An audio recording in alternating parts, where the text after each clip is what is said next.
Yo, yo, yo. What's good? What's good? It's Stormybman, and I am back. Welcoming you to the post-fight show / call-in show, Answering the Bell, for this Sunday, February 22nd, 2026. This is a dual show because we had fights yesterday, and with everything that transpired out of yesterday's events, it was enough to put me in a place where I said, you know what? I'm not going to do two post-fight shows because we had two cards yesterday on Dazn, one being pay-per-view. And then to get right up this morning and do a call-in show, I was like, you know what, it's too much. And plus, for the activities that went down yesterday, even regarding the fight that's supposed to take place today, I have to protect my energy, people. And you all should do a lot more investing in self so that you can protect your energy. We are living in perilous times, and the evil one is at work, overtime, more than at any other point in the history of man. And there is a line being drawn in the sand, and you are going to have to walk your own path. But I'm just putting the information out there to you that you may need to lift your head and your heart elevated above and beyond what's around you, because darkness has fallen. Yes. So, with that said, that's why it's a dual show. I can delete two birds with one stone. And that's how we'll do that today. I could start off with the latest events from yesterday's fight cards. But you know what? No. I'm going to go out of order. I'm going to do it as I am led to. And with that being said, I'd like to lead off with, there was the weigh-in yesterday for the undisputed heavyweight title in women's boxing, where the champion, Claressa Shields, is to be facing for the second time in her career, Franchon Cruz Dazn. These two are quite familiar with one another. They've fought, they've sparred, they've been interacting. In fact, they have a personal relationship to the degree that some of Shields' ring attire has been designed by Franchon, and Franchon has been heavily supported by Claressa in her endeavors, where it has gone from her designing talents to her singing talents and her fighting prowess and talents as well. They had a weigh-in yesterday for their event that is scheduled later this evening, and a slight melee took place where people surrounding the event had a chance to show the ugliness of both the community and personal relationships between these two fighters and amongst them all. And it really puts a sour taste in the mouth of more mature people and people who want to check into this fight because we support the sport of boxing. But the lack of professionalism and disciplines and the lack of acknowledgement of, you just can't have everybody come along for what you're trying to do, because there are people who will be hell-bent on bringing down what you do simply to have the ability to take note of that, take credit for it, and to also make something off of your name or your back or your reputation, if you happen to be one of these elite fighters. I had been a tremendous supporter of Claressa Shields and women's boxing overall in general, but I am not a fan of what I'm not asking anyone else to agree with me, but I have taken note of the wretchedness that she has allowed herself to descend into over this past couple of years. It's been a slow boil that, for whatever reason, instead of embracing all that come with class and elevation, she has sunk into depths of deception and disrespect. And I don't support that. She needs mentoring. She needs someone to step in and say, sister, pull back. It's time for me to kick some real game to you. She's not a child anymore, but if she wants to have a future of respectability, she needs to pump the brakes and reassess where she presently is. And you can bet your bottom line that these people who are hangers-ons and the ones that are part of the so-called crowd and entourage, they're not there to assist. They're there to help ruin the reputation. But I guarantee you, if the separation from grace becomes a fall, none of them will be around to help lift her up. That needs to be said. It needs to be received. It needs to be understood. So, it's with that I open my show up with, because it needs to be said. The melee that took place, Franchon Cruz got injured, and we don't know yet if she's going to be able to go along and go through with the match. Today we're hopeful. I haven't heard anything outside of it taking place, but she could get up today and maybe not be able to walk on this ankle that she almost snapped when she fell and was knocked down and everything through all of this ruckus that took place. And why has it got to be people from this community to behave like that when we have these events? It's disrespectful. And you wonder why there are those who have a certain mindset towards you.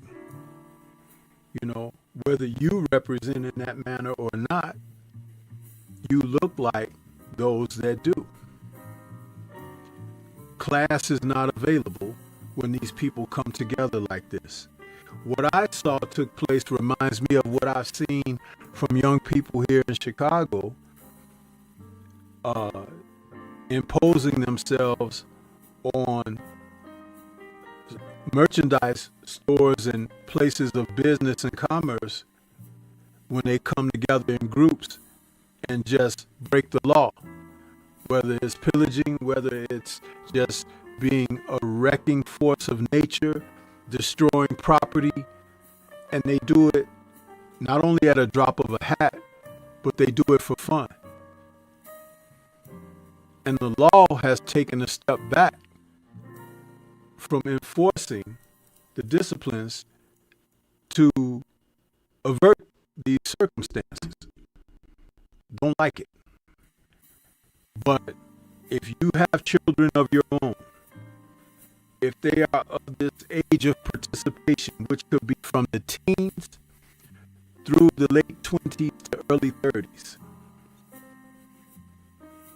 you need to enforce or remind your families that there is nothing to be proud of. There'll come a day, if you are blessed to live long enough, where you can reflect upon those circumstances with maturity and recognize, oh, this is not for me. This is embarrassing. And that's exactly what it is. It's embarrassing. And it's shameful. And there's nothing to rejoice or be glad about. That is nothing to be proud of. It is disgraceful. It's a disgraceful measure of action, and it's a disgraceful place of thought. Yeah. So,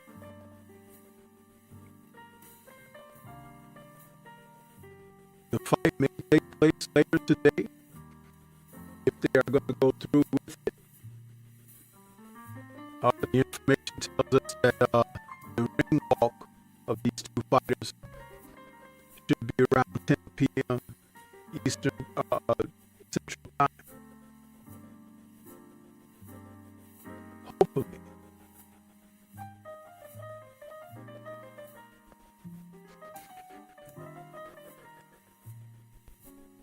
I see these folks are messing with my audio again. But hold the fort, because I'm just getting started. And I'm going to go to full completion. I want to say salute to the brother Coach Hudson,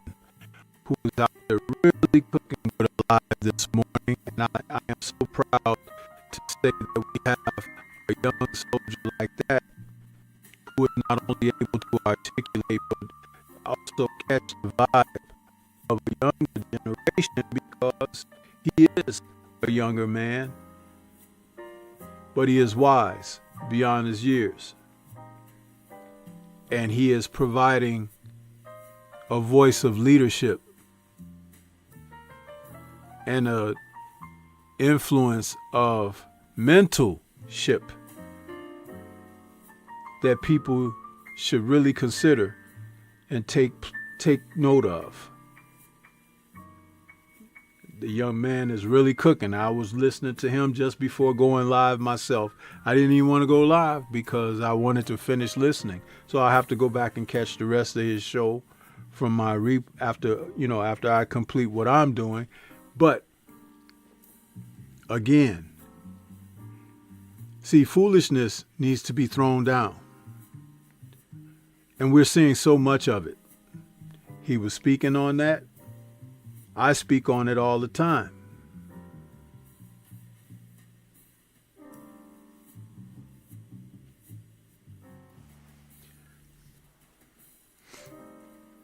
We had to kick the day off from the UK, the Leywood versus Warrington, Josh Warrington 2 fight. The rematch between these two men. They fought back in, I think it was October of 2023, where Wood was able to stop Warrington, I believe, in the 7th round with a vicious knockout. There's a rivalry between these men because competing in the featherweight division and being over there in the UK, tempers run hot with competitive spirit. Unlike here in the US, where guys can be from the same city, town, suburb, state, and they find reasons why not to face each other. Yeah. Coach Hudson spoke about that as well. But over in the UK, these guys get down to business. And it's something worth and has value to take note of. Salute to Jack, who just subscribed to the channel. Welcome to the Stormybman channel. And welcome. Hopefully you hang around and become a storm tracker. Huh? Yeah! Welcome, Jack. Listen. The rematch, now fought at super featherweight with no title on the line, saw these two come together because they were just feeling the fact that they had unfinished business. And you know what? Leywood, who is usually a guts and glory type fighter, switched it up this time. And Warrington, who is usually a calculated tactician, tried to be more aggressive and intentional with his punching. So it was a bit of a different type fight for these guys. And though it didn't have the intensity or the type of action that the first fight had, it did show levels in boxing. Because again, this is why sometimes when rematches are called for, they should take place, because you just don't know if a person is going to right their wrongs due to whatever transpired the first time around, improve or decline. And in this fight, Wood showed an inclination to box more, be more heady and steady in the fight, where he kept Warrington at bay. Warrington was looking for a knockout. And though he was protecting himself from being stopped, we didn't engage in the type of vulnerabilities that the two fighters showed in their first fight. And so it wasn't as, noteworthy as their first go around. But I'm still appreciative of the fact because, again, it gives me an opportunity to speak of when rematches take place. They don't necessarily always have to go the same way. So salute to Leigh Wood, who championed in a unanimous decision victory over Josh Warrington. Warrington was asked once again, do you think you're going to retire? Well, there's no need for him to retire. Look, boxing happens this way. Some fights you win, some fights you lose. Some fights that people think you don't have a chance, you can be victorious. And some fights that people think that it's a shoe-in for you, you end up being upset. So it's like, this is life. Just go ahead. Now the two men are what? 32 and 37? No. Let me double check that. The ages of these two men. If I'm not mistaken. But I think there's 2 years between them. Let's see here.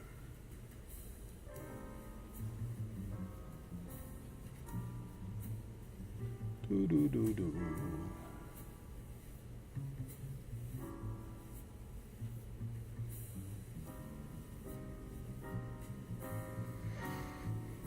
Oh boy.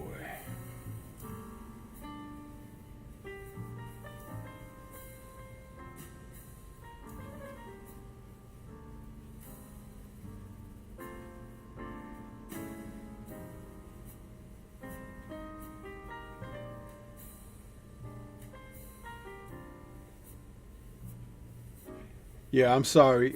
Josh Warrington is 35 and Leigh Wood is 37.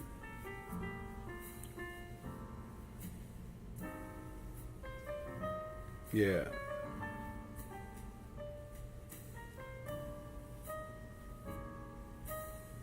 And Warrington's record is now 32 wins, 4 losses, and 1 draw. Wood is now 28 victories and 4 losses. But this is what you get when you have class against class.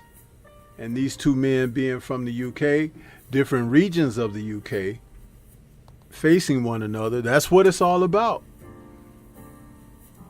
That's why you have to train hard. That's why you have to focus and buckle down, because you don't want to be embarrassed by that guy. That guy doesn't want to be embarrassed by you.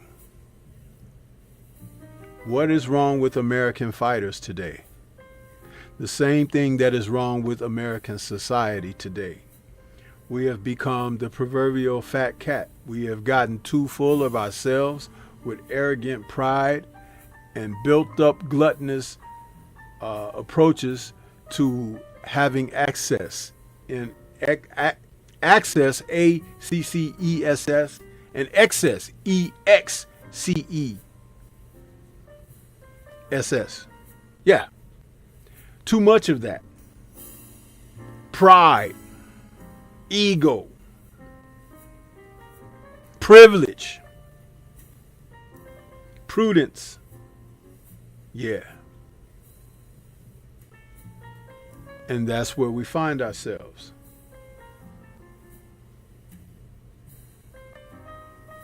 On the undercard of that fight, we had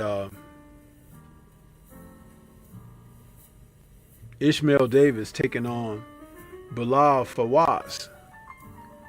And Davis, who appeared to be offering up something solid, ended up losing to Fawaz. Interesting. Class tells a lot in boxing, people. And those who seem to have more substance can endure and weather the storm and persevere towards victory. That happens a great deal.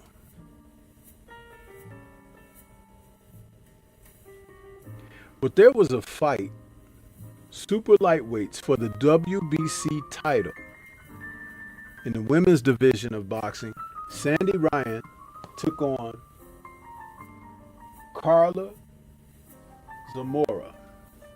Oh my goodness. If you all know Sandy Ryan, Ryan is a fighter who has been, from the women's division perspective of boxing, she's been at the top. And she's done some good stuff. Her 2 fights with Michaela Mayer saw her come out in a situation where she lost that WBC title to Michaela. The first fight that they had was a situation that many thought that Michaela should have had that victory.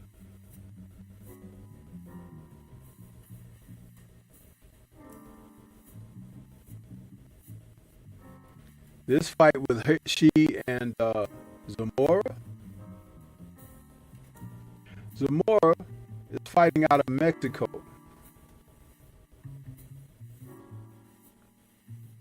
And though she has now double-figure losses on her record, this young woman came out and gave a tremendous effort. She was on Sandy Ryan like a bad suit, with voluminous punching, aggressive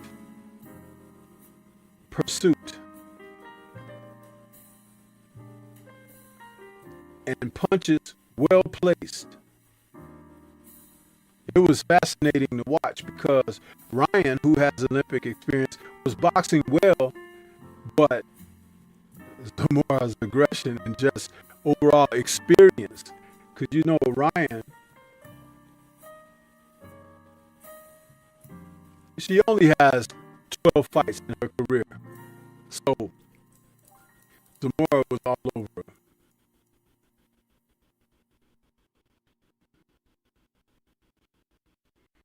I think Zamora has about 23 fights in her career. So it showed.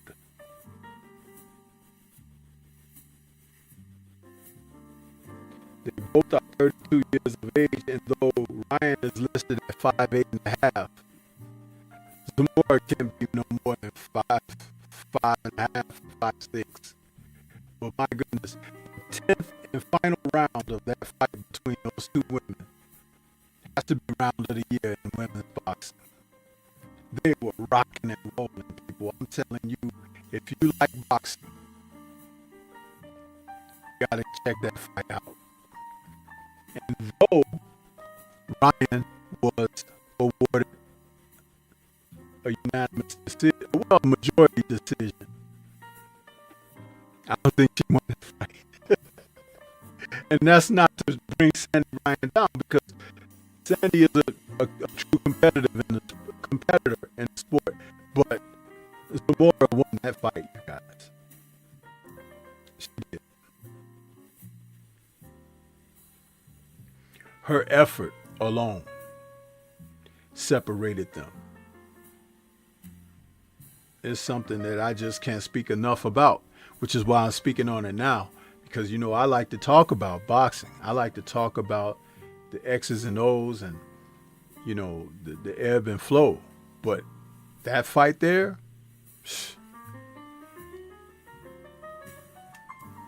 Carla Zamora, remember that name.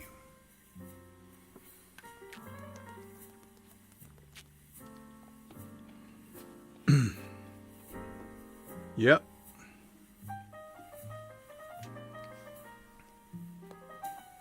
And then, of course, for a main course, we had the fight card with Mario Barrios taking on Ryan Garcia. We just couldn't get through the evening without there being some more foolishness from these fighters.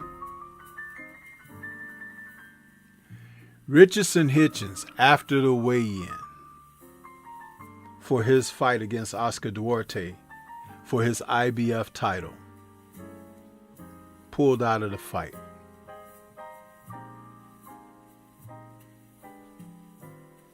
I don't give a damn what his reason is, but he pulled out of the fight. This was an opportunity for Duarte, who had been fighting and positioning himself for a world title shot, on this evening scheduled and slated to have an opportunity to change his life. Hitchens, who has walked through this sport since acquiring the IBF title from Liam Parrow over a year ago, telling anyone who'd listen how great a boxer he is and taking away acknowledgement for others who are more accomplished in the sport, and jumping on various platforms using not only the most profane of language, but trying to be a denigrating entity toward others who have accomplished far more than he will. Because first of all, some of these other top flight fighters, they don't pull out of fights after a weigh-in because they got a boo-boo. Huh?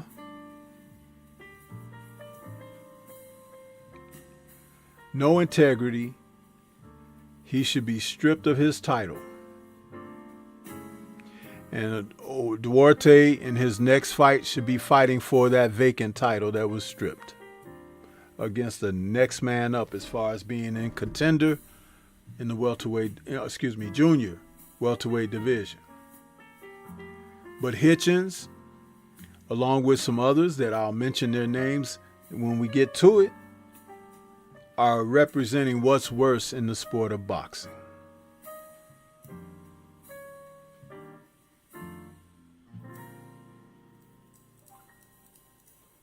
Just garbage.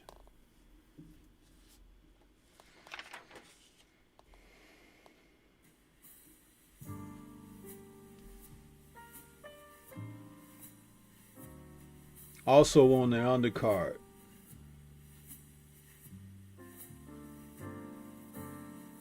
we had a chance to see another super lightweight fight between Frank Martin and Nair Albright, in a fight that everyone knew would be a competitive fight, but they didn't know just how close and competitive this would end up. We saw Martin and Albright battle one another to the edge in 10 rounds. And that edge looked to be growing quite short for Frank Martin, as in the later portion of the fight, he seemed to either lose focus, lose stamina, and Albright began to come on and looked like he was going to put Martin on the canvas. Very competitive fight, very action-packed for these two men. Nobody thought that they would stand in the center of the ring and exchange as much as they did, but it was quite entertaining, and it was like a fight where you think it's going to go this way, and then all of a sudden it's a switching up a little bit and going in the other direction. And kudos to those two men that showed in the aftermath a lot of respect for one another, even to the point of talking about doing it again because their fight ended in a draw. This is why you watch boxing. You can say on paper, oh, this guy beats this guy. Oh, that guy can't, he don't measure up. He ain't in this class. And then you get a fight like that. This is why, you got to get in the ring. You can't talk about how great you are. You can't talk about, how it's not necessary. Yes, it is necessary. It's necessary. So, hey, get in there and take care of your business.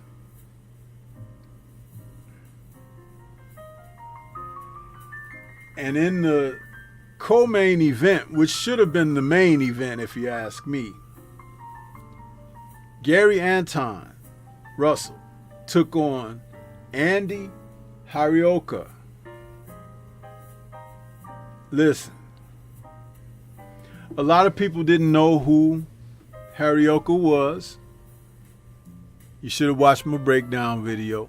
But anyway, Gary Anton, off of defeating Puello in his last fight,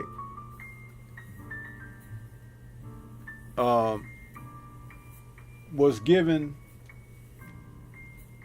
the opportunity to display his wares, but it looked more like Gary, he found out something about Harioka that many people didn't realize. And you would only have to be in the ring to discover what that is. And that was Harioka could crack. But he had fast hands and had a little athleticism too. And because he is a biracial man from Japan, many kind of dismissed him. What a wrong thing to do. Because by the last couple of rounds of that fight, Harioka had developed the respect of the fan base watching, those in attendance, as well as those who watched on television, that he put Gary Anton in a situation that his title was on the line, literally. And I said that Gary Anton fought Puello in his last fight. No, it was 2 fights ago that he lost a split decision to Puello, but in his last fight, he defeated Jose Valenzuela, Rayo. But Harioka is a name to be reckoned with, people. I want to see that fighter again. Both of them are 29 years of age. It's a good fight. But I thought that Harioka won that fight. I thought he did.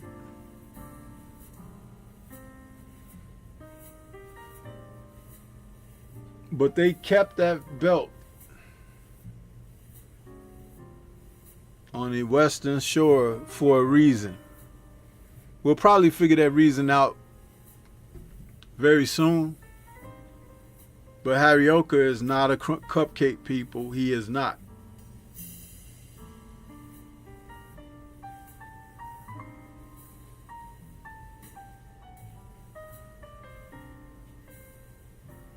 The main event, Barrios versus Garcia. There had been rumors coming into the fight that Barrios might be sick, that he may not give a full effort.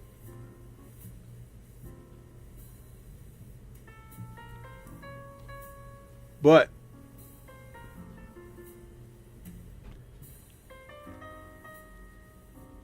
Mario Barrios has to be one of the worst world titleists in history. Yeah.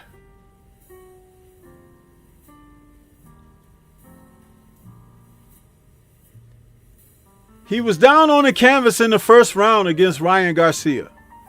What the hell?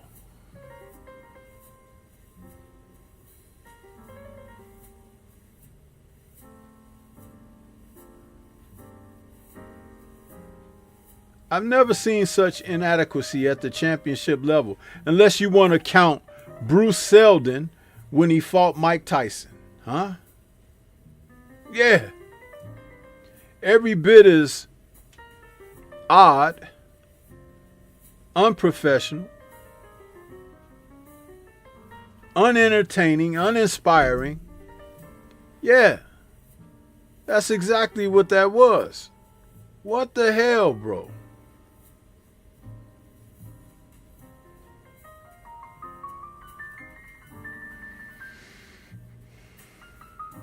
I don't know.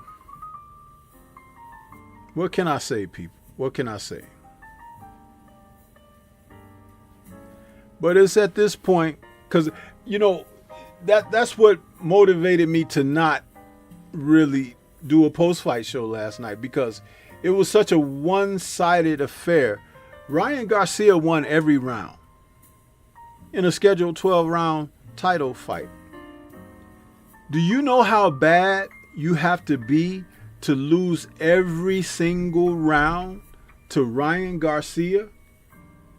Every round! You think I wanted to talk about that as a post-fight? No!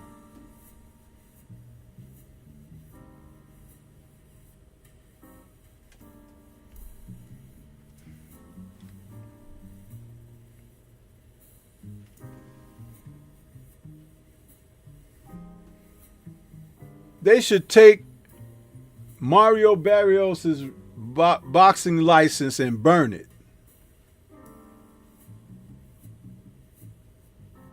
Get the hell out of the sport, man. You're a disgrace.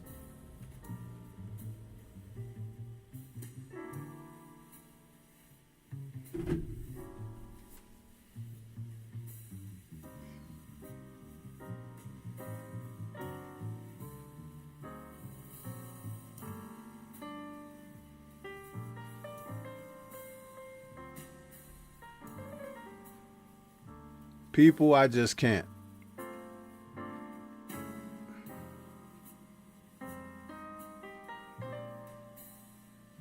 But anyway,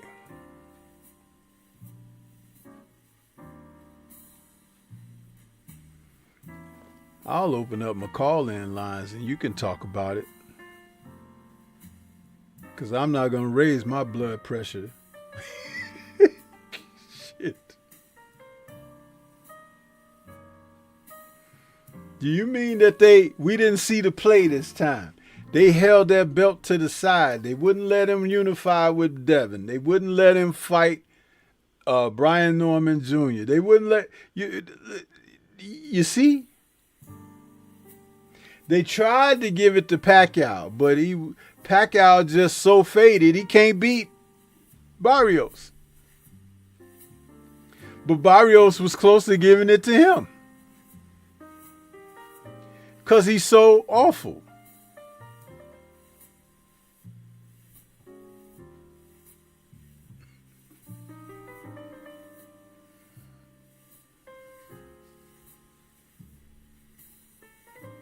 What kind of foolishness is this?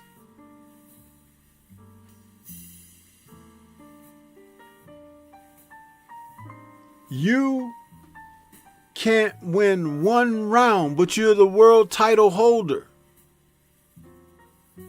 That speaks volumes. It doesn't even speak volumes. It screams.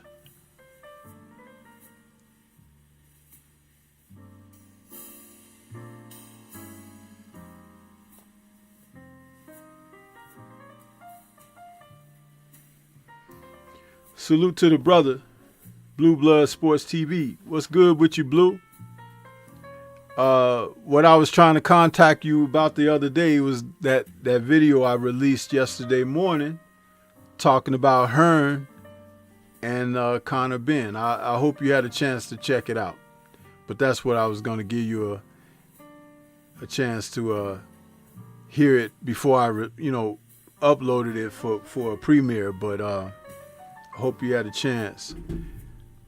We'll take a quick moment and go through. Call lines are open, people. I want to say salute to Columbia for hitting up those links for the channel, for the merchandise, the Patreon, the PayPal, and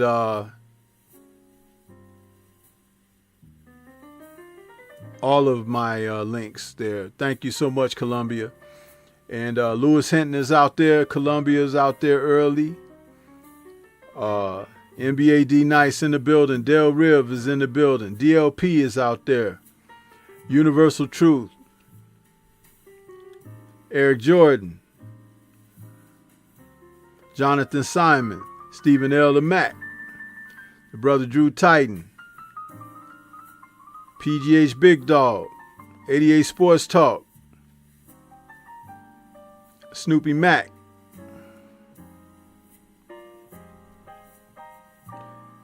Jermaine Jubilee, yeah, Tim TV is out there, Tim Harmon,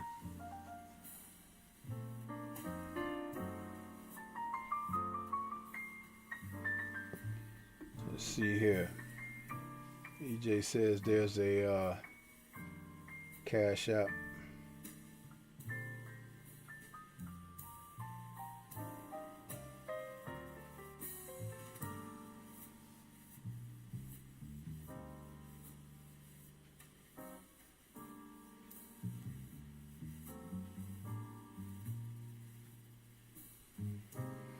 Salute to EJ out there with the Cash App donation. He says, my favorite day of the week, answering the bell.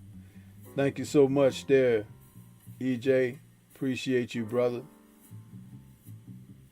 Yes, sir.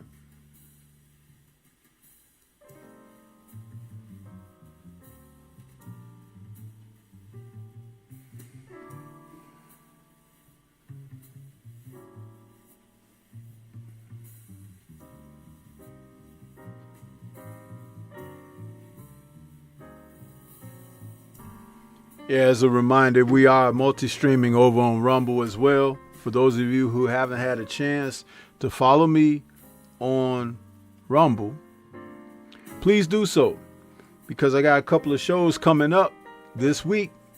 There's going to be Rumble primarily. I might start it off over here on YouTube, but we're headed over there, the same show, so I can play content that I won't get flagged for on YouTube. So it's another big Tupac meme to YouTube for trying to censor my content creativity. So it is what it is with them folks. So you do what you got to do.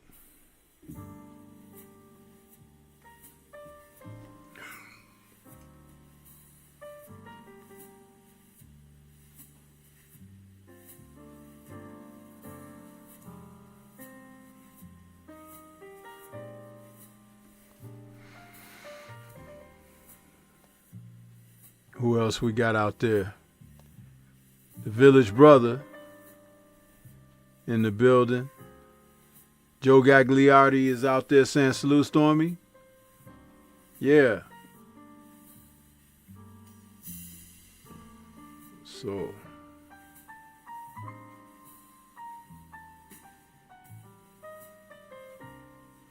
Mr. Shelton is out there. What's happening?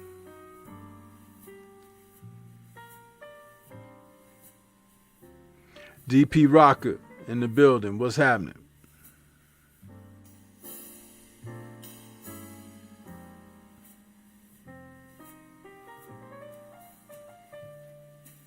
T-Berry, Chilltown. Is that Chilltown Majors? What's good with you? Yeah. D21519, what's happening?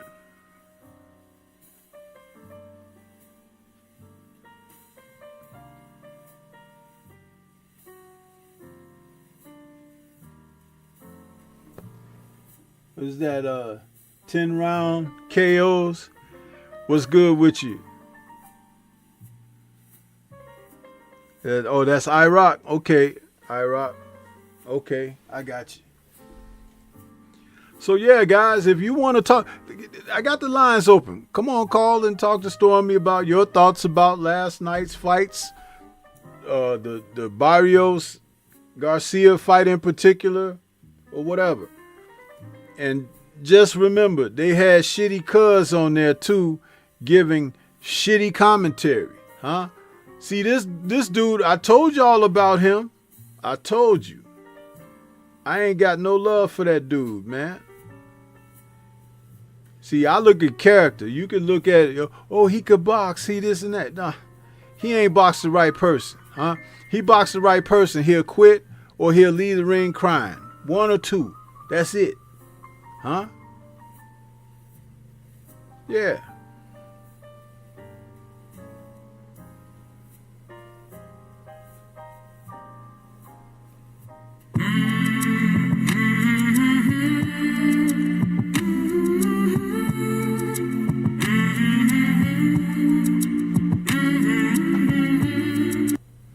Yep. That's him.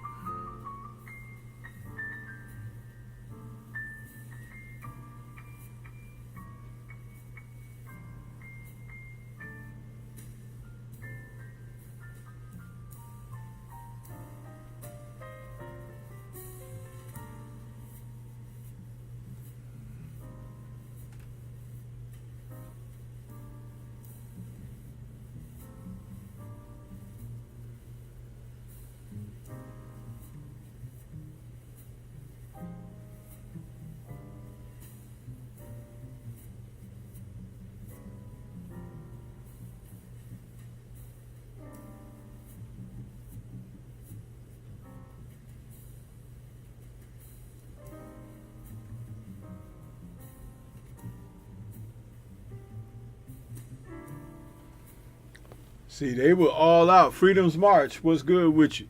They were all out last night in full effect. They were sitting ringside. They were in the commentary. They did content, uploads, all of this stuff. These guys, huh? But I'm going to tell you like this. Shit. Got your ass. I know all of y'all, huh? And you're sub-quality, substandard individuals, huh? With low-browed type of intelligence, huh? None, if you ask me. Ryan Garcia was clearly on PEDs again. And even Shitty Cuz said, oh, this looks like the Ryan that faced Devin. Duh!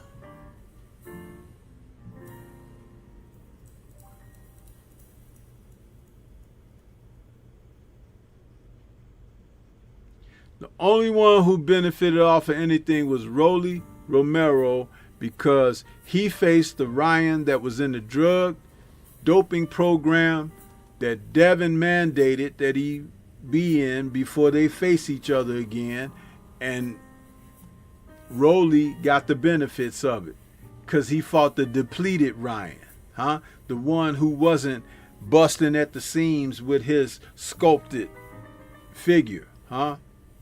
And his amped up personality. Yeah, because that's what PEDs do. That's why they call PEDs, huh?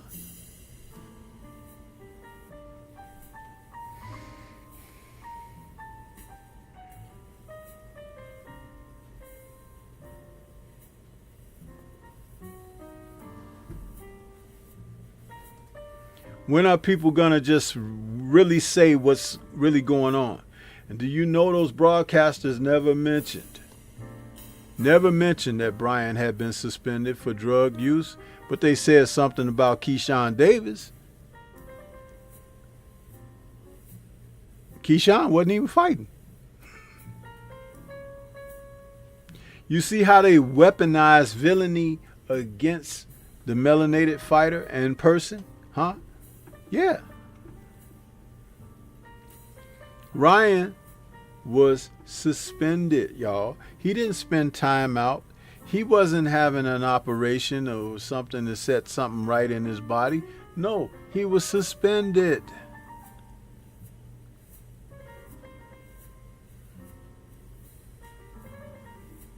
But you see, Mauricio was right there to present him with that belt, wasn't he?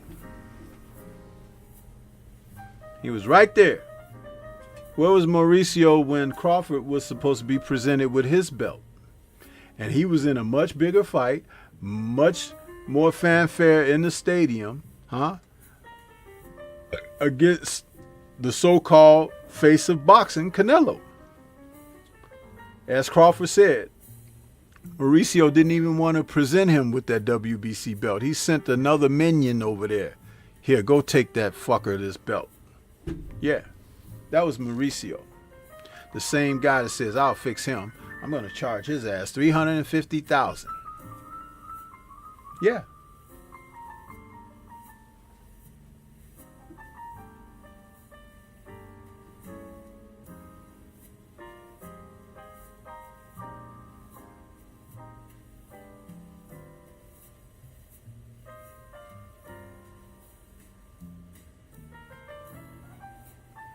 The villainy comes from the oppressor. That's where it comes from. Look at the White House. Am I lying?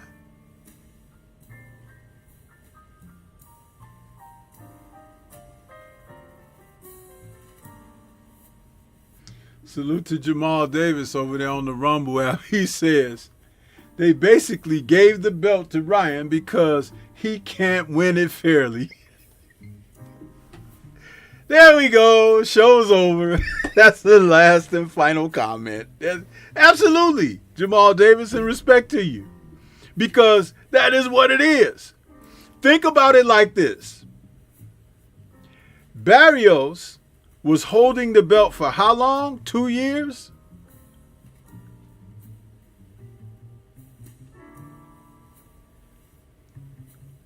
And he couldn't really defend it against anybody because he's going to get his ass whooped. Huh? So they said, oh, and it took him a while to figure it out. Let's make him fight Mario. Now, if they had been smart,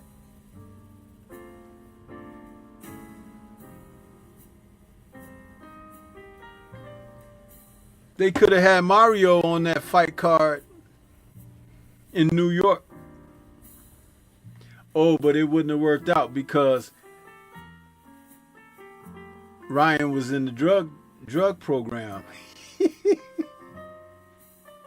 He was under bondage.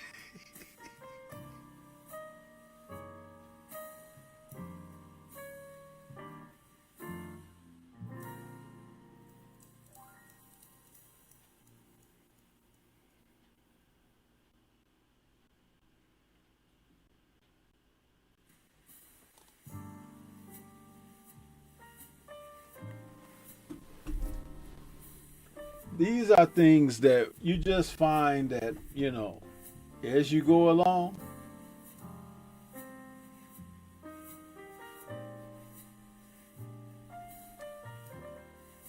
you recognize, oh, this is what's at play. It's an ongoing thing.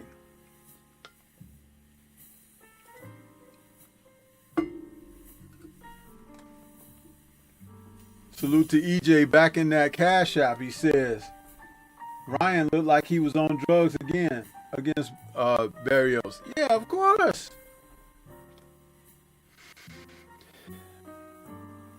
Listen, they do a number of things for some of these guys who are very much lacking substance. It boosts their confidence, their aggressive nature. It enhances their ability to put out as well as to endure. If you're fast, it can help with the speed. If you're powerful and strong, it can help with that.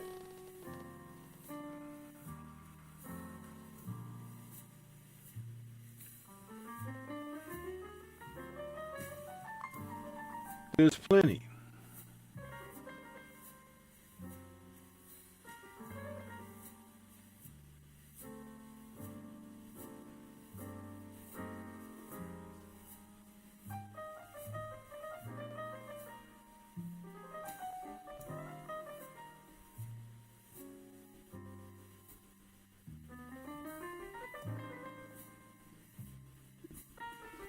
But you guys don't want to talk about it? Call in numbers right up there on the screen. You can do your part. Numbers right there.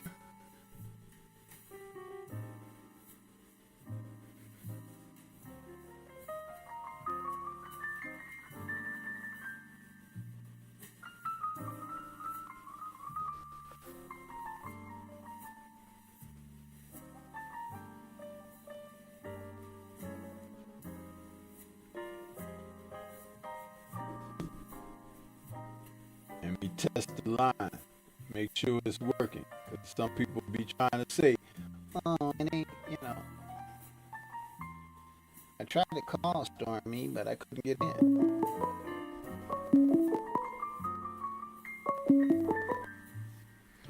Okay, we got 602 in the building. Welcome to the show. Who's calling and what's on your mind? Hey, Sensei, what's going on? It's iRock. How you doing? iRock, I'm feeling pretty good this Sunday morning. And yourself? Oh, man, I'm blessed. Any day above ground is a good one. You know what I'm saying? Listen, all days above ground, with warm blood coursing through your veins, is good. Fact. That's right. Almost definitely. 'Cause you could be above ground, but you could be finished off. Oh, that's a fact. That's a fact. And Man. if they keep trying to mess with my beloved sport of boxing with all this foolishness and effery, guess what? There's going to be a lot of them above ground too. Oh, man, come on. Look, I tell you, last night, that fight was as fixed as I don't know what. If anybody with any kind of common sense can look at that fight and tell Barrios sold his soul and his belt the same way Charles Martin did to Joshua. Mm-hmm. They did all this to keep his name relevant and connected to Haney because the entire lead up to this fight, all the commentary up until the bell rang, every last one of them, Sergio Moore, Chris Mannix, all of them kept saying, if Garcia loses this fight, his career is done. If Garcia loses this fight, he's going to be a gatekeeper. If Garcia do this, if he lose. Everything they said was literally like, okay, we going to lay this groundwork to make it seem like, okay, he really going to get in there and do something. Yep. And then he got in there within the first 15, 20 seconds of the first round. Barrios get dropped. Name me one fight you've seen him in. Name me one fight you've seen Barrios in. Within the first 15, 20 seconds, he gets dropped. And he was in there with a legitimate puncher and didn't get dropped in the first few seconds of the open round of the fight. Look at Keith Thurman. Keith Thurman, a bigger puncher than Tank and Garcia. Yeah, absolutely. But I didn't mention Thurman because I went back when he was fighting at a smaller weight with Tank, who's a small Oh, yeah, at 140, yeah. You see what I'm saying? So the play is so funny, man. It's like you could see that when this fight was announced, you could pretty much figure that this was the play. Oh, yeah. Because how do you come off of a real lackluster loss, having been dropped, and not look good at all against Rolly? And look as soft in that fight as you did in Tank. Right. And against Rolly, and then get a title shot in your very next fight? Immediately afterwards. Dude, come on. This is the corruption of the WBC. 100%. 100%. And I'm going to tell you something. Sensei, let me ask you this. Go ahead. Sensei, let me ask you this real quick. In all the years that you've been involved with combat sports, right? In all the years that you've been training, you've talked to trainers, you've known fighters, the whole 9 yards, right? Name me one time that you know for a fact that a fighter got busted for PEDs in the public eye, left for a year, comes back, and walks right into a title shot. Never. That's my case. Never. And not to segue and get off track, but let me point out something. Dillian White, Jarrell Big Baby Miller, Conor Ben, all were over there on the salute to Jimmy Janal, who just subscribed to the channel. Welcome to Stormybman channel. Storm Trackers over here. Appreciate that. All of them were under the Matchroom banner. All of them tested positive for PEDs. But Hearn only stood up for the guys who were from the UK. Matchroom fighters. Matchroom fighters. Big Baby was on his own, left out to hang out to dry, and basically was left out of the sport for another 3 years. That's the same thing he did when granted it wasn't a PED violation, but You know what I'm saying? That's like when King Kong was signed to him, and he signed him and shelved him just so he couldn't fight Joshua. Exactly. So when I see him over the past couple of days giving these boo-hoo interviews because Conor Ben left him after all that he did for Conor Ben and everything, it cracks me up. I laugh. I roll with laughter because you've been doing it to people for so long. Oh, all of a sudden there's a shift in the wind and the piss get on you, huh? Yeah, I love it. You see what I'm saying? It should get on him. It should soak him, bathe him in it actually, because that's what he represents in the sport. But alas, that's why Turkey and Dana White with what they're doing with Zuffa and everything is a good thing. Yeah. See, some people can't see the real silver lining. The real silver lining is to bring down the corruption. If you remember the interview that Chris Mannix gave last week with Mauricio Suleiman. Oh yeah, and Mauricio Suleiman got super defensive. Listen, but what it was is this, and I'm gonna tell it like it is because that's what I do. That was a white man challenging a Mexican man of a sanctioning body head. What are you doing with your corrupt shit? Huh? And he made Mauricio look like a damn fool. Now, yes, he did. For those who going to continue to uphold and to represent and to be good N-words, huh? Death be to you all, because you're the ones that they rely upon.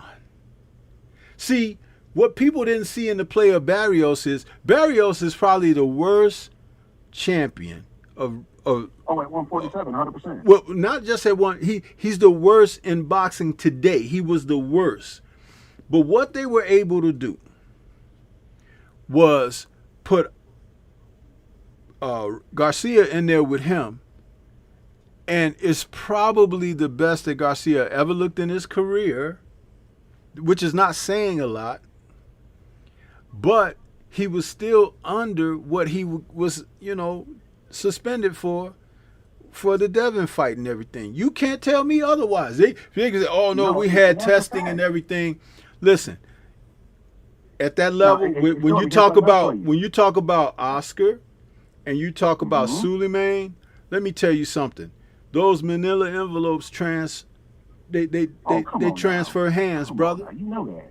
Of course. Not only that, but hold on. Let's take it a step further. Let's take a trip in the Wayback Machine real quick.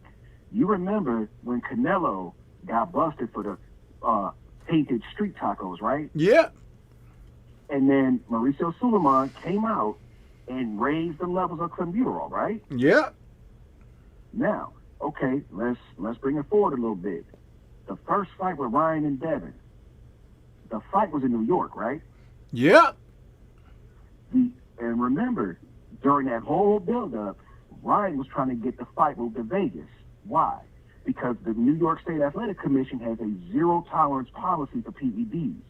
Yeah. Vegas has an allowable level of ostarine and other performance-enhancing substances, i.e. because of the nonsense with fucking Canelo and the WBC. That's why that fight was in Vegas last night. Yep. And I'll tell you something else about Vegas. What do they also refer to? What do they also refer to Vegas as? Mob City. Oh, Sin City. Thank you. You see how it ties together? Oh, 100%. Listen, man, I keep telling you.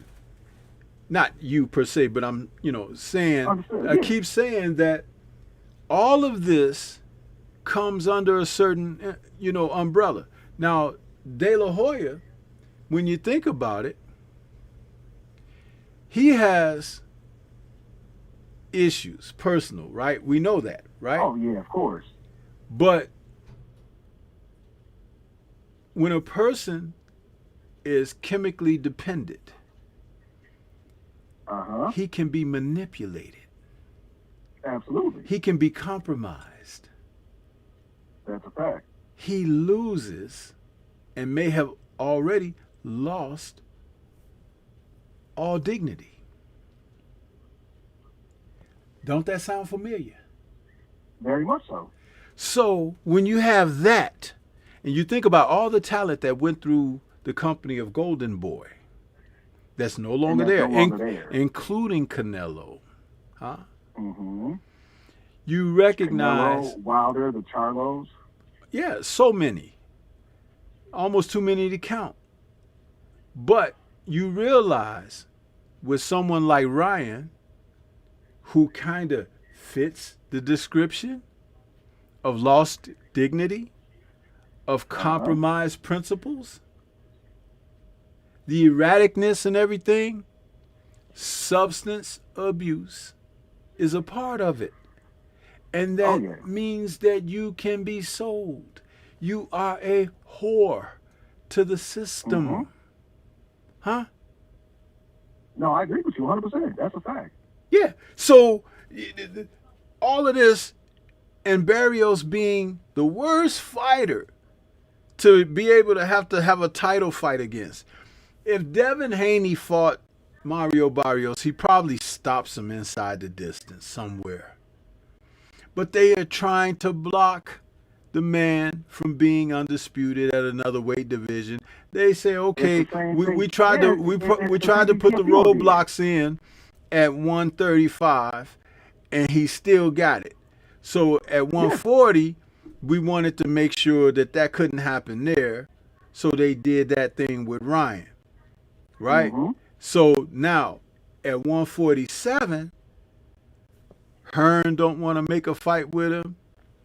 The WBC was holding out for Barrios for Ryan, and the WBA, when you look at how that's going, they don't want to do anything. So it's like this is a form of freezing Devin out again.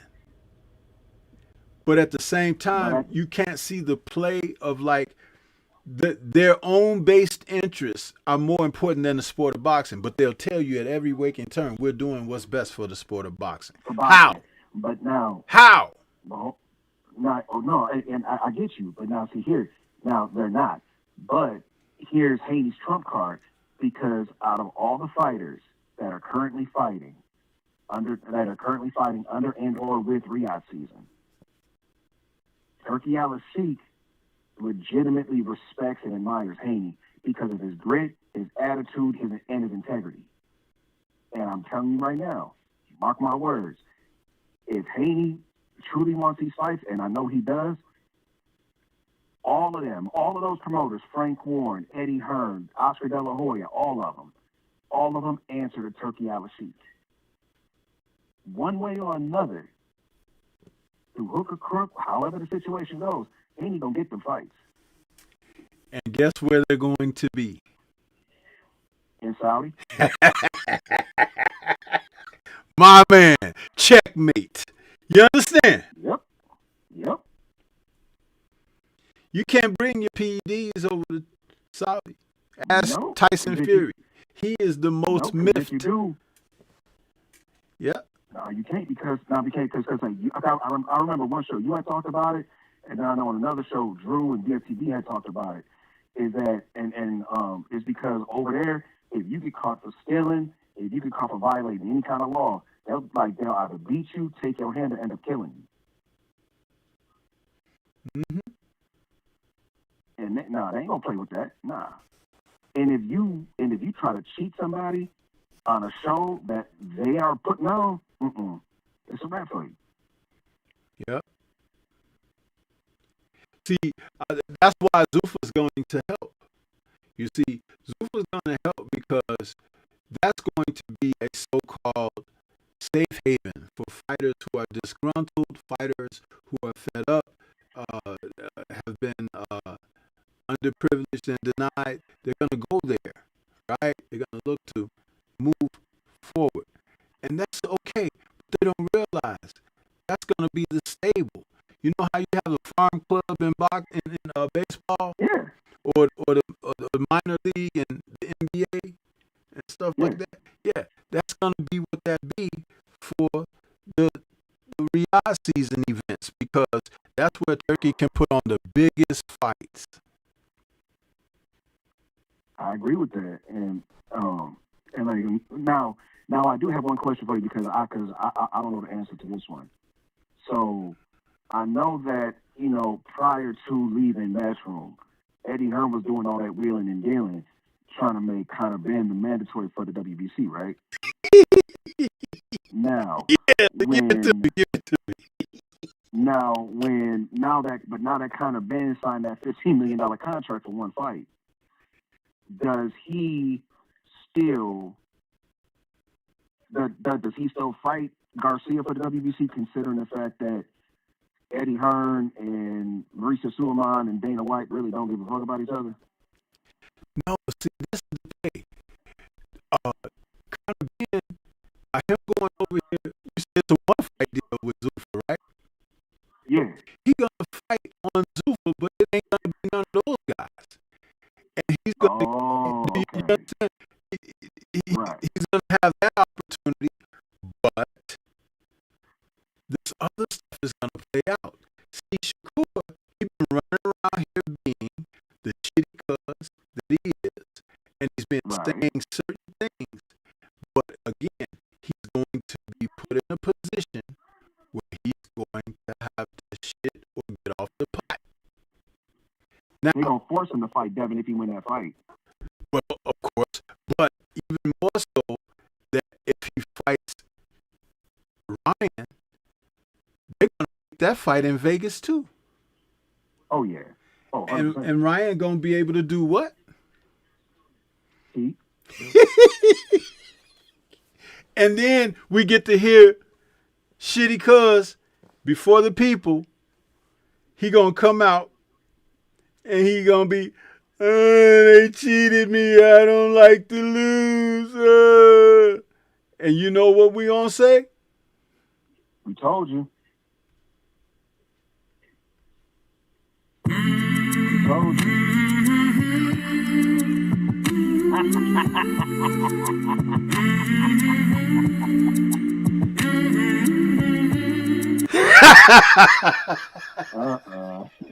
Yeah, that's what we're going to get. See, it's all still going to work because, see, Turkey got everything in play already. Oh, yeah. He got all bases covered. Oh, they playing the long game for real. Yeah. He definitely playing the long game. He got all the pieces sitting there, and the majority of folks don't even see it. Because I'm honestly, I'm gonna keep it a buck. Until you just pointed it out, I saw a little bit, but I didn't see the whole picture. Oh yeah, man. And listen, I've been sitting back watching the whole thing, and like I like to listen to my brothers cook because they be putting pieces together and everything. Right. And then sometimes I just like to put my little piece to the puzzle in there too. But it's a wonderful thing because being on the right side of truth, what's real. And we've never gone or deviated away from that, you see? No, never. But you got other people, their own personal likes and goals and everything. Listen, in the game, everybody don't win. Nope. You have to have losers for one reason and one reason only. Do you know what the reason is? Because in order for somebody to win, somebody got to lose. Mm-hmm. For clarification. Yeah. Clarification. What separates? Huh? That's the whole point of this. When some people think, and it's like, it's not about the money. That's like when they're talking about, well, how much money will get Bud to come back to boxing? Bud said, no money is bringing me back to boxing because my approach to the sport was never predicated on money to begin with. See, they don't understand that because they're not used to a melanated man and fighter talking like that. Of course they ain't. They're not. See, he happens to be a hybrid, a little bit of old school and he's present day too. So it's like he can give the appearance of someone that's present day. That's why they would say something disrespectful like, oh, he'll be coming back, or he should come back and give Canelo his rematch. He should do this. He should do this. Remember, they always telling you what you should do. The man said he already knew what he wanted to do, but they wasn't listening to him. They weren't. If they would have allowed them, everybody got a price. If they would have allowed him to face Jermell Charlo for the undisputed title at 154, if he defeated Jermell Charlo, he would have retired then. Oh yeah, of course. Because that's what he said he wanted. He wanted that, but they kept that away from him. They told Jermell, go up and fight Canelo.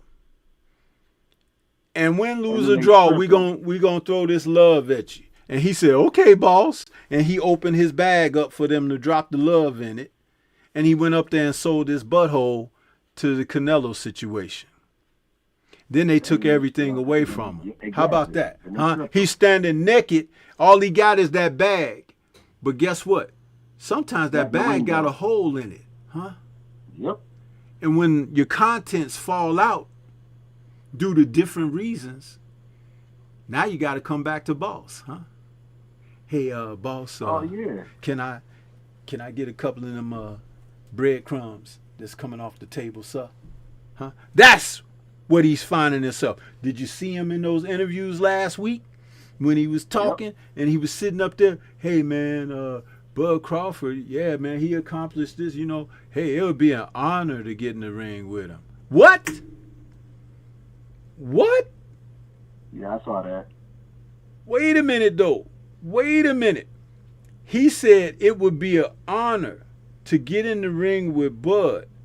But there's that video of him sitting ringside with the Bud and Arrow fight where he was saying, we ain't even in the same division. I'm fighting Canelo next. Yeah. Huh? See? How about this? Do people remember this? Shut up. Take a little bit less money. Be quiet. Yeah. Yep. Remember that? Yep. Oh man, listen. This is like the real deal. You understand? All I'm reiterating is the fact that when you have class and dignity, it can look really strange in this modern society because there's not a lot of that anymore. Not at all. It's not odd. And it's like seeing a man walk down the street, well groomed, huh? Not pants and clothes hanging all off his ass and everything, but he clean. That don't mean he got to be wearing the most expensive anything, but he clean. He walked past you and you say, damn, that cologne he got on, that shit smell good. You know, it's like, whoa. And then everybody else is like a bunch of funk bums, and they wrinkled up and they going down, they everything half hanging off, and they got a little strut and twist to their walk and all of that, and they standing around holding their crotch, and then, you know what I mean, you understand, you know, all of that foolishness. That seems to be the norm. Almost deaf. Now, and I'll say, I think I remember one interview you said something about being around and or near Chicago, right? Yeah. Okay. I grew up in Wisconsin, so I initially grew up in Racine, and then I moved to Milwaukee, right? My Aunt Lemmy lived in Chicago. So growing up, obviously, like I saw it from both sides of the fence. Now, coming up, especially being in the Midwest during like the late 70s, early 80s, and up through the 90s or whatever, you know as well as I do, that, there was a lot of people that really didn't have a lot. There was some that was working and doing what they had to do, and then there was others that was doing something they had no business doing, but they was making money, right? Mm-hmm. Now, those that didn't have it, for the most part, were usually, that even though they didn't have it, but they were still trying to make it, was for the most part pretty humble, was always willing to help somebody, and was always willing to give their last if they had it, just to, basically help somebody else. Now, with that being said, those same people that didn't have it, there was a select few, and follow me on this. there was a select few that once they got it, and they got it in abundance, all of a sudden they didn't know nobody no more. All of a sudden it was better than everybody. All of a sudden that hunger and that humbleness and that character and everything else that they had before went out the damn window. Yeah. Look at boxing now. Look at the Charlos. Look at a lot of these other fighters. They were super hungry before anybody wanted to give them a shot. They were super hungry. They wanted to fight. They didn't care. It was on site. Didn't matter who you are. Didn't matter what you said. Didn't matter what was going on. We want it now.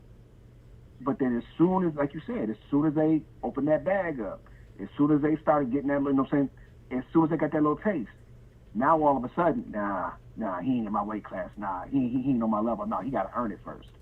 What?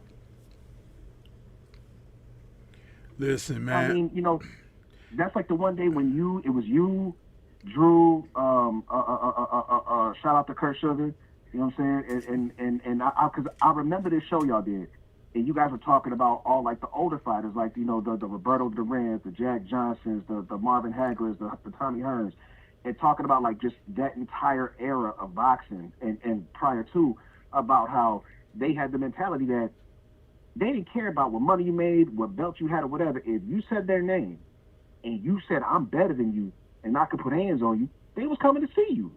Yep.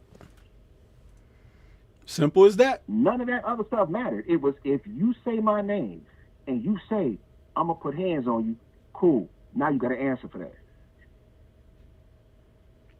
Yep. It ain't like that no more. And I'm gonna tell you, I was trying to figure out when it changed, but I recognize when it changed now. It changed with Don King, and I'm gonna tell you what I mean. I'm not saying what I'm getting ready to say to villainize Don King, because he was the best. Right.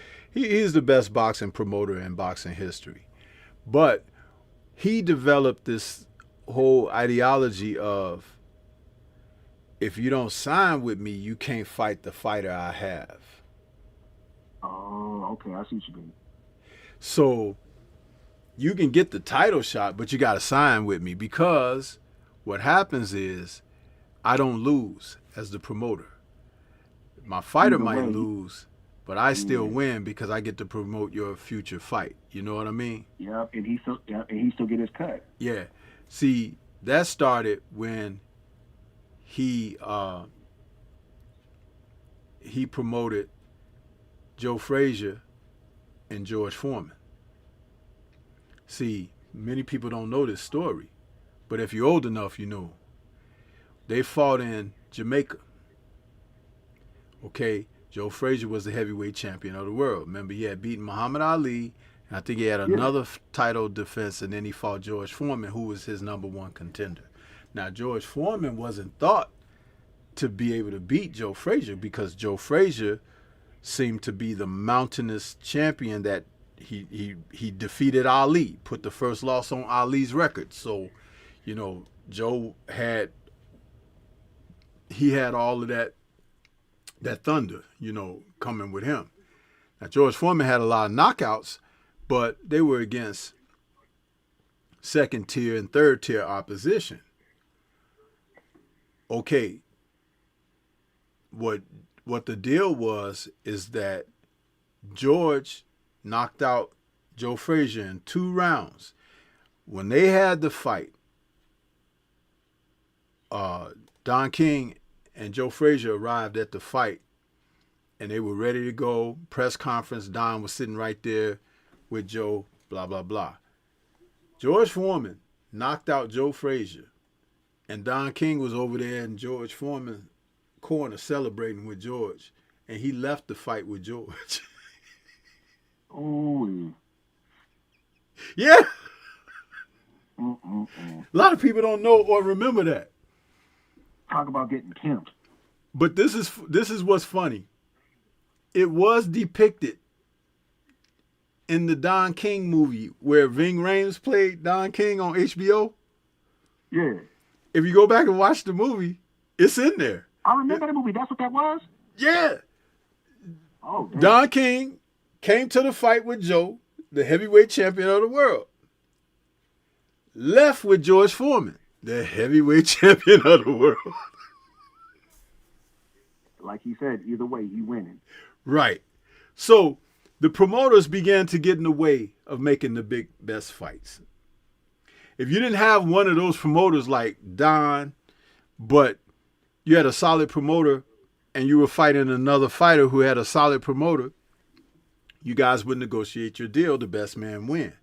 But Dazn wanted options. That's what they call it, options on the fighter.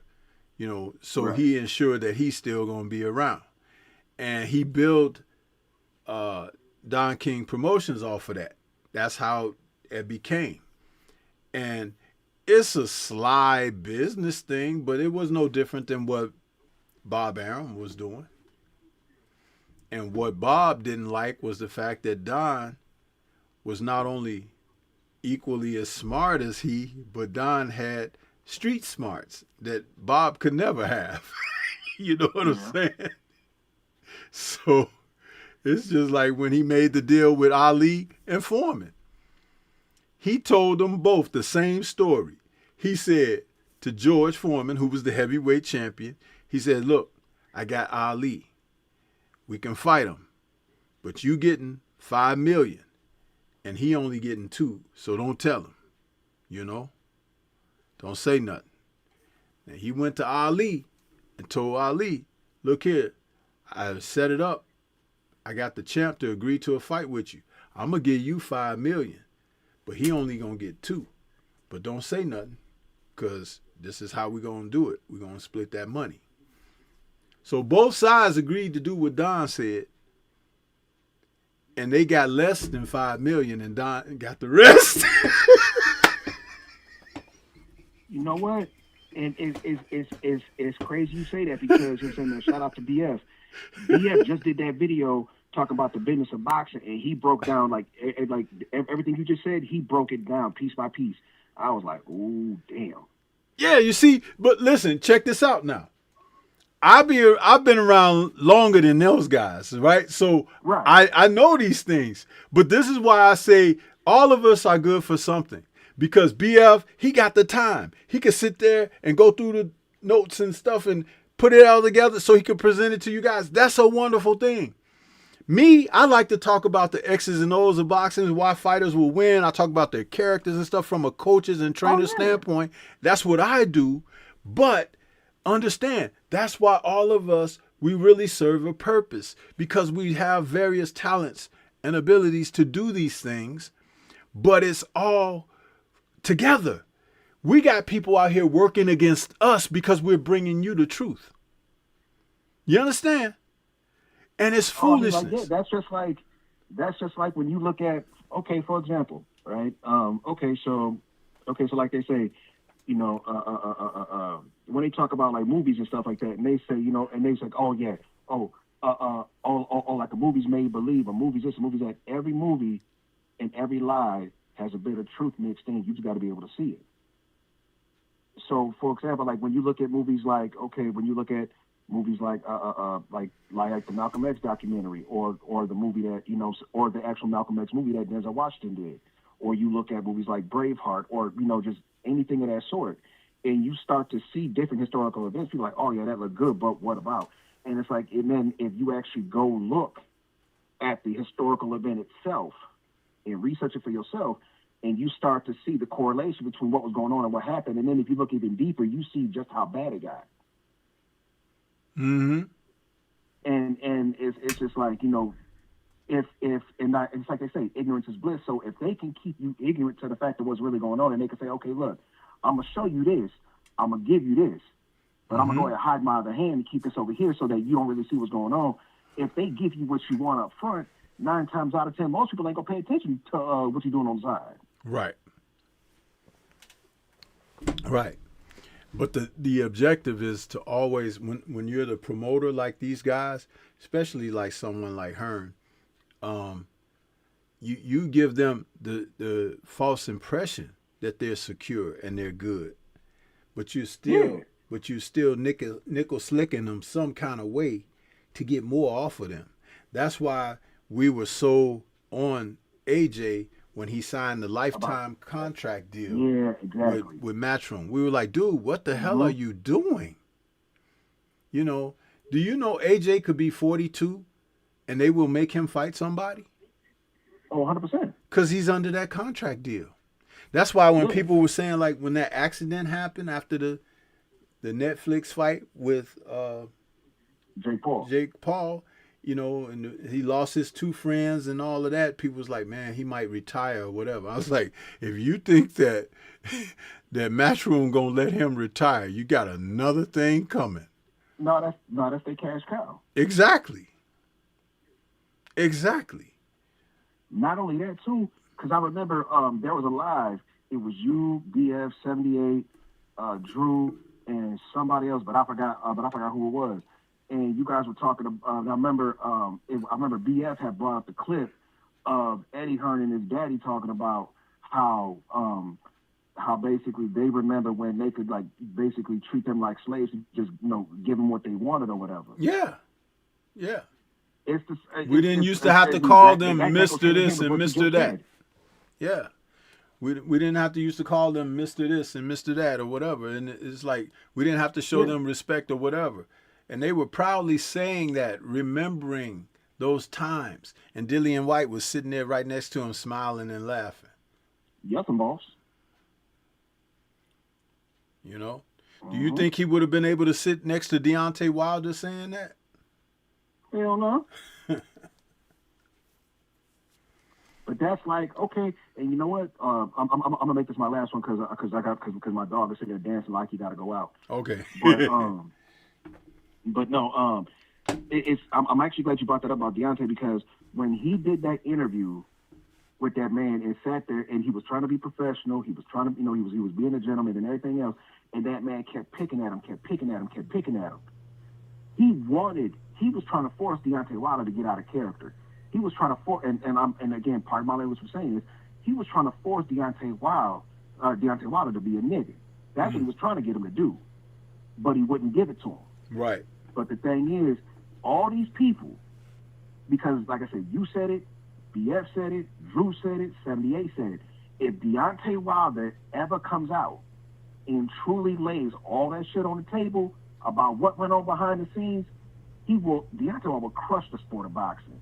Oh yeah, and that's why he hasn't. You know, he's keeping some things on reserve because he still wants to have. You know, he still wants to have an opportunity to do some things that are in correlation with goals that he has. Yeah. But I can guarantee you, if he was done with boxing, you would know about it today. You know what I mean? Yeah. But hey, it is what it is. But they got other people playing the game now. They got certain individuals who are willing to tap dance.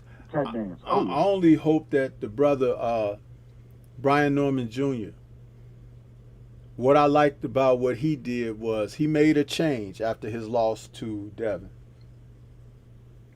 And he changed something regarding his corner work. Now, the next thing would be for him to change his approach to the sport, because he's going to need the type of eyes and support that could keep certain things from happening to him, because he and his dad may not have had the experience of observation of what goes on and transpire, particularly when you're traveling. That's very important.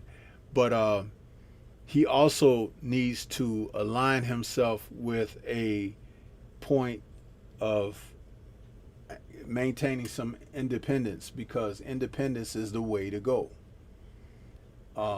I agree. One of the things that people don't like about Devin and his dad, DHP, that independence that they have is significant. Oh, yeah, because they move the way they move. Exactly. And they don't want other people to get smart and be like, you know what, I should have been doing this. You know, they don't want that. Yep.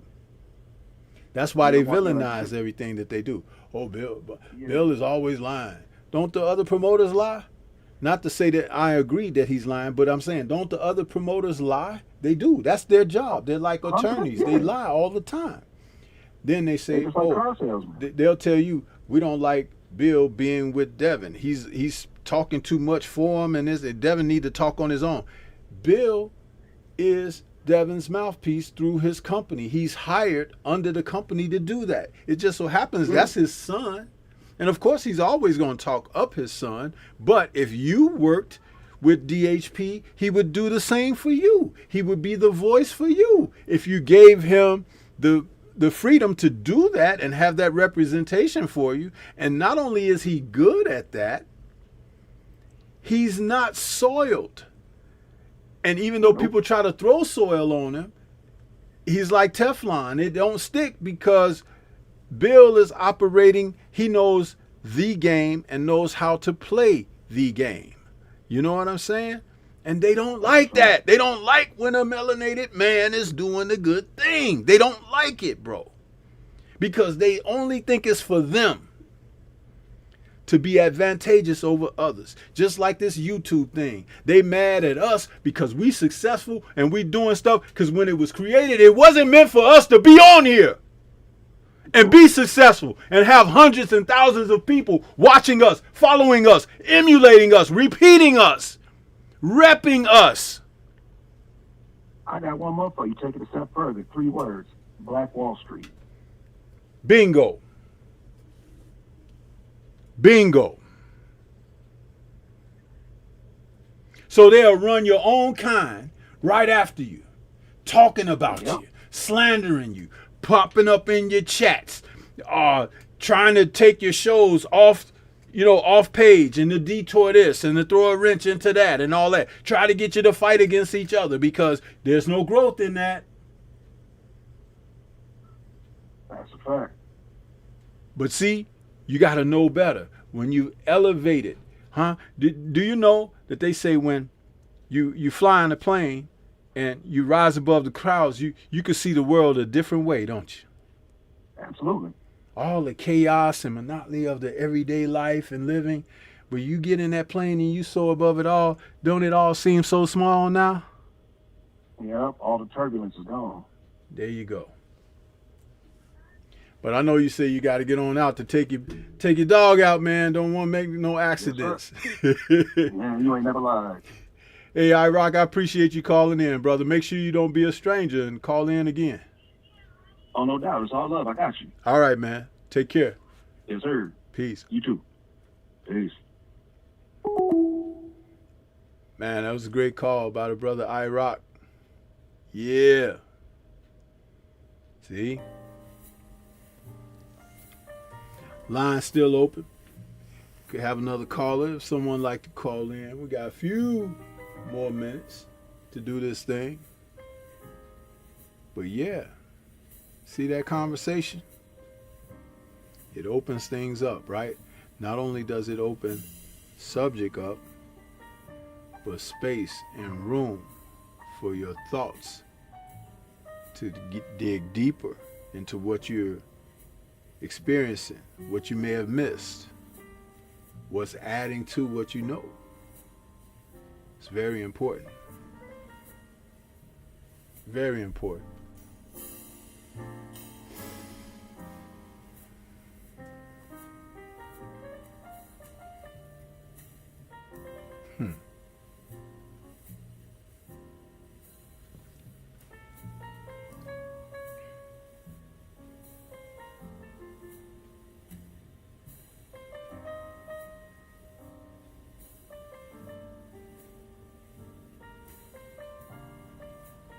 Salute to the brother Trick Noty. I see you out there. We were just cooking. He says, just like when Lionel Butler lost to Lennox Lewis, Don King was promoting Lionel Butler. He was mad at Lionel and left him to get way back to the airport because he lost to Lennox. Yeah. Salute to Nada86. I see you out there. Black Martial Arts Society in the building. What's good with you?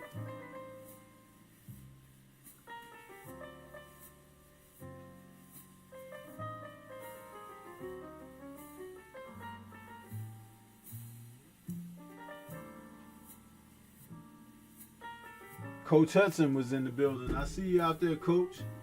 Man, you were cooking earlier. I had to start my show So I had to go back and catch the end of what you were cooking on, but you were doing a great job this morning. Great job.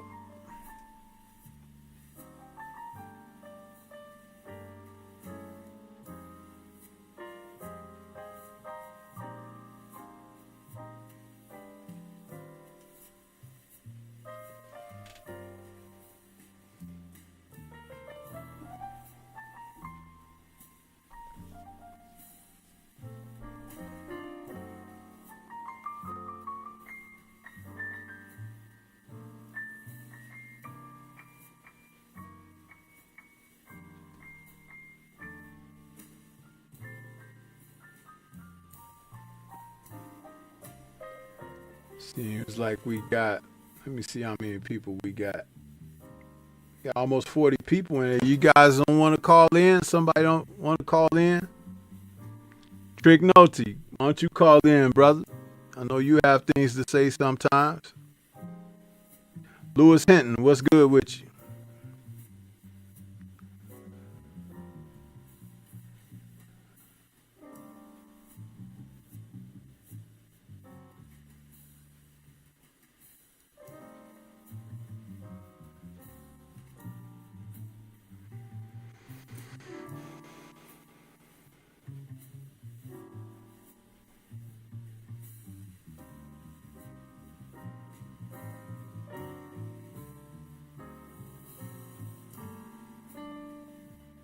Freedom's March, you out there?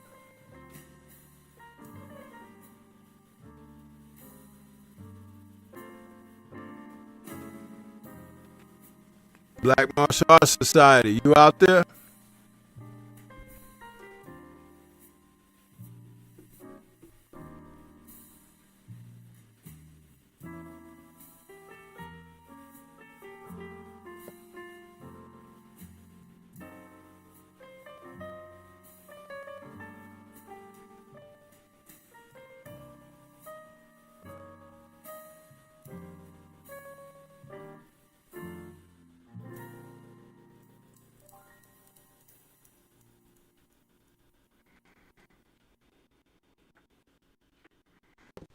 Okay.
Yeah, so don't forget, guys, we got the big fight with Clarissa and Franchon this evening.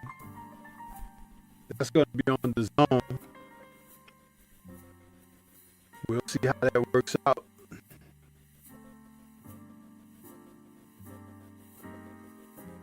I think a lot of that riffraff that they had going on was to help promote the fight. They shouldn't have to be so disrespectful for their craft just to get eyes on it. That ratchet behavior. I'm not with that.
Everybody's so quiet now. It's interesting how things have gotten silent after the conversation. Do you know we had over 300 something views to the channel today? So people were tuning in, man.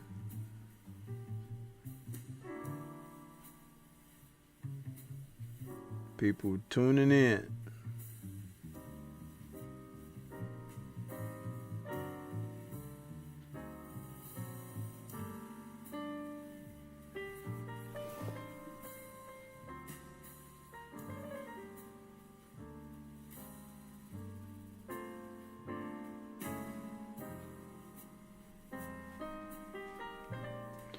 Well, I guess that been enough for this Sunday. That's almost my quitting time anyway. So I want to thank everybody that came out. Hit the like button. The couple of new subscribers we had to the channel today. I appreciate that as well.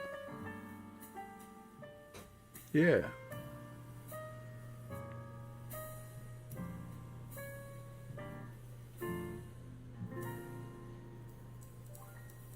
So we're going to get on out of here. Shout out to the mighty LDBC. Thank you guys for tuning in. Peace. Everybody enjoy your Sunday.